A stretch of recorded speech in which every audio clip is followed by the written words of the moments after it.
The outcome tomorrow.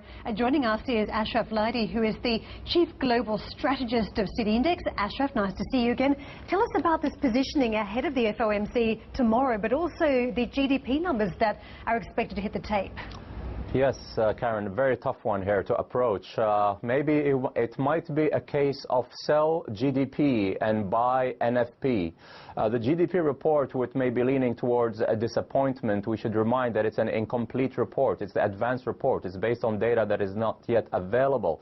It could likely disappoint, and if it does, if it's weaker than expected, then maybe we could see further dollar weakness. But then comes, and then we may have the NFP, the job report, and I think the threshold is that as long as we have something better than 160 or 170,000 and no rise in the unemployment rate, I think it could keep us on the road towards scaling down the purchases, which may happen in September. So I think we could start to buy some sort of a dollar weakness, and then let's not forget the ECB factor and the possible forward guidance from the BOE during this statement, which could probably weigh on the euro and the pound to the slight benefit on the dollar before NFP sort of bolsters the dollar.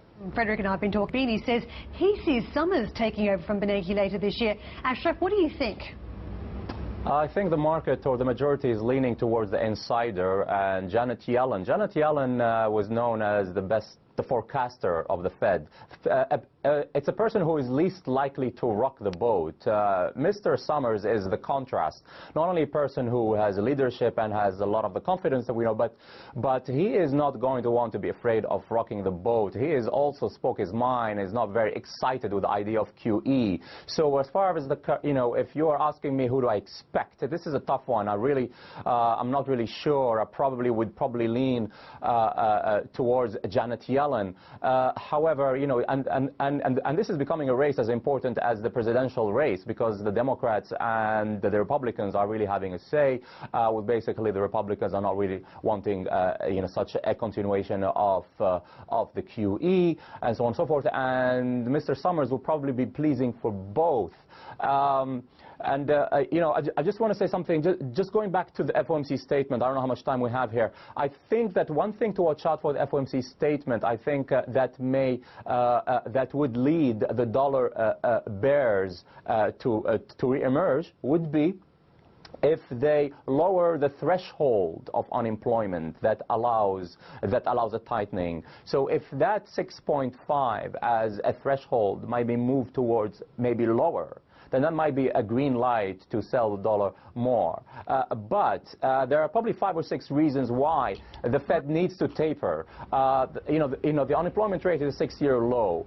We've had a 12 consecutive months of plus 100,000 NFP. Indeed. We haven't seen that in 12 years. Indeed. And we could go on and on and on. And I think the Federal Reserve, I think that the Fed Chairman is unlikely to leave office without tweaking what he has built. Ashraf, thank you very much for that. Ashraf Laidi, who is the Chief Global Strategist at City Index. Much appreciated.